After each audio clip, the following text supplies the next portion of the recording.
दोस्तों, आप जानते हो कि राहुल गांधी ऐसा क्यों कर रहे हैं? राहुल गांधी का ऐसा करने का एक कारण है। वो बेचारे अपनी मर्जी से नहीं कर रहे, उनसे हो जा रहा है। आप सोचिए कि प्रधानमंत्री मोदी जी एक सामान्य घर में जन्मे, एकदम गरीब परिवार में। उनकी माँ दूसरों के घर काम करने जाती थी, गरीब थी बहुत। उनके पिताजी चाय बेचते थे, उन्होंने भी चाय बेची।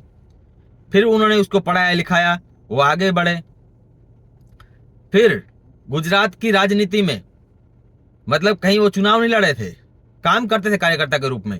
फिर उनको सीधा सीएम बनाया गया, 3 बार सीएम रहे। उसके बाद प्रधानमंत्री पद पे आ गए और 3 बार प्रधानमंत्री भी बन गए। और दूसरी साइड देखिए, राहुल गांधी एक तरह से राजवंश जैसा, कि राजा का बेटा राजा होता है ना, वैसे उनके परनाना देश के पहले प्रधानमंत्री रहे। उनके पिता, उनके दादी इंदिरा गांधी, वो प्रधानमंत्री रही। उनके पिताजी भी चांदी का चम्मच लेकर पैदा हुए, और भले ही राजनीतिक अनुभव कुछ भी नहीं था, सीधा प्रधानमंत्री बना दिया गया उनको। और उनकी माता जी, वो तो सुपर प्रधानमंत्री थे। उन्होंने उन्होंने वहीं से सीखा कि राज सत्ता में आप अगर कुर्सी पे नहीं है, फिर भी आप देश चला सकते हो। इससे बड़ा उदाहरण और कौन सा हो सकता है? आपने वो सब वीडियो देखे होंगे कि जब सोनिया जी आ रही है तो प्रधानमंत्री को सिक्योरिटी वाला साइड में कर देता है। ये पावर सोचिए आप। बाहर से कोई बड़े बड़े लोग आ रहे हैं तो उनके एकदम पास में सोनिया जी बैठी हुई है, और मनमोहन जी तीसरी चौथी कुर्सी में बैठे हुए हैं। तो भले मतलब दिखाने के लिए मनमोहन जी थे, लेकिन सबको पता है, देश के बच्चे बच्चे को पता है कि सुपर प्रधानमंत्री तो सोनिया गांधी जी थी। इतना राज परिवार, एक तरह राजा की तरह, राज परिवार मतलब राजा की तरह, उनके प्रधानमंत्री, उनका बेटा प्रधानमंत्री, उनकी बेटी प्रधानमंत्री, ऐसा चलता ही आ रहा है। उस परिवार में बच्चा जो पैदा हुआ, अपने देश में चलन है ना कि सरपंच का बेटा रहेगा तो उसको बोलते हैं छोटे सरपंच जी, या तो मास्टर रहेगा उसकी बीवी बोलते हैं मास्टराइन। अब उसके पास कोई पद नहीं है, लेकिन वो मास्टर की बीवी है। डॉक्टर की बीवी को बोलते हैं डॉक्टराइन, वो डॉक्टर थोड़ी है, नहीं है, लेकिन वो इज्जत मिलती है अपने देश में। तो जब ये छोटा सा बच्चा रहा, तब से इसको सब बड़े बड़े मुख्यमंत्री जाएंगे तो भी बोलेगा छोटे प्रधानमंत्री जी, छोटे प्रधानमंत्री जी। जवान हुए तो तब भी सबने मतलब यही सपना दिखाया कि तुम्हें तो प्रधानमंत्री ही बनना है, तुम्हारे लिए तो हलवा है प्रधानमंत्री बनना, तुम प्रधानमंत्री बन ही जाओगे। तुम्हारे नाना बने, तुम्हारी दादी बनी, तुम्हारे पिताजी बने, तुम्हारे माताजी सुपर प्रधानमंत्री थी, तो तुम भी बन ही जाओगे। तो जो बच्चा एकदम हलवा समझ रहा था प्रधानमंत्री की सीट को, कहा साला अपना तो बनना तय है, कोई रोक नहीं सकता हमें। और उस बेचारे का प्रधानमंत्री बनने का समय आया, तभी मोदी जी टपक पड़े, और जो चीज की कामना लेकर वो बचपन से वहां तक पहुंचा, वो सीट उसके हाथ से निकल गई। अब आप सोचो, कोई जिद्दी बच्चा रहे, उसका खिलौना आप छीन लो तो कितना आक्रोशित हो जाएगा।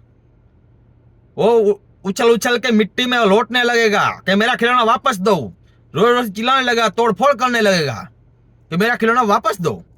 तो मोदी जी ने उनका खिलौना छीन लिया है। मोदी जी ने उसके हिसाब से, मोदी जी ने उसका हक छीन लिया है। कायदन उसका हक था इस प्रधानमंत्री सीट पे, उसके हिसाब से, मेरे हिसाब से नहीं, उसके हिसाब से। तो वो, उसको तो हलवा लग रहा था प्रधानमंत्री बनना, और मोदी ने आके सीट छीन लिया। फिर चलो उसने कैसे भी कंट्रोल कर लिया, कोई बात नहीं।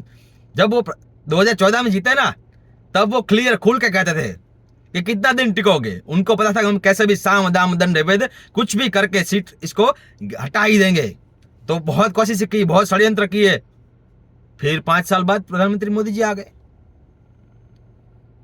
एक बार अपने बच्चे का खिलौना छीन लिया, दोबारा भी छीन लिया, फिर बच्चा आक्रोशित तो होगा ना। चलो बेचारे ने 10 साल तक कैसे भी निकाल लिए।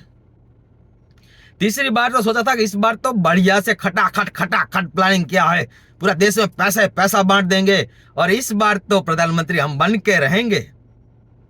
लेकिन साला तीसरी बार भी यही प्रधानमंत्री बन गया।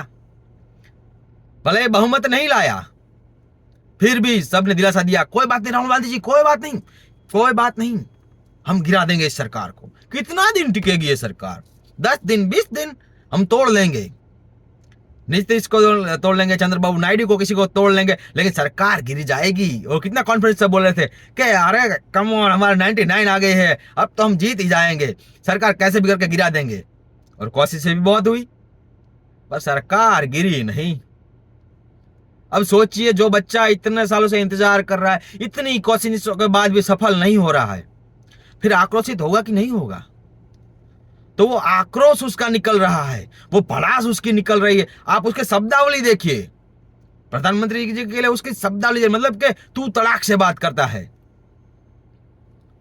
मतलब पूरा एकदम बौखला गया है, ये कैसे भी करके इसको हटा दूंगा, प्रधानमंत्री पद मेरा ही है और मैं लेके रहूंगा।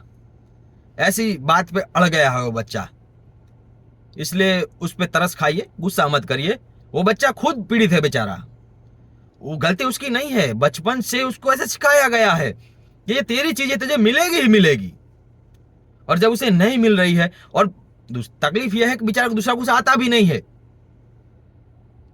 पारिवारिक धंधा यह है, राजनीति ही, तो दूसरा कुछ उसको आता भी नहीं है, तो करेगा भी क्या? तो उसके लिए लास्ट ऑप्शन ही यही है। तो उस पर गुस्सा मत करिए, थोड़ा दया खाइए उसके ऊपर, बेचारा समझ जाएगा। दो बार और प्रधानमंत्री का सीट वो हार जाएगा तो फिर उसको समझ में आ जाएगा कि भाई अपने बस का नहीं है, तो कुछ और कर लेगा। थोड़ा इंतजार करिए, इतना गुस्सा मत करिए। देखते हैं अब क्या होता है आगे।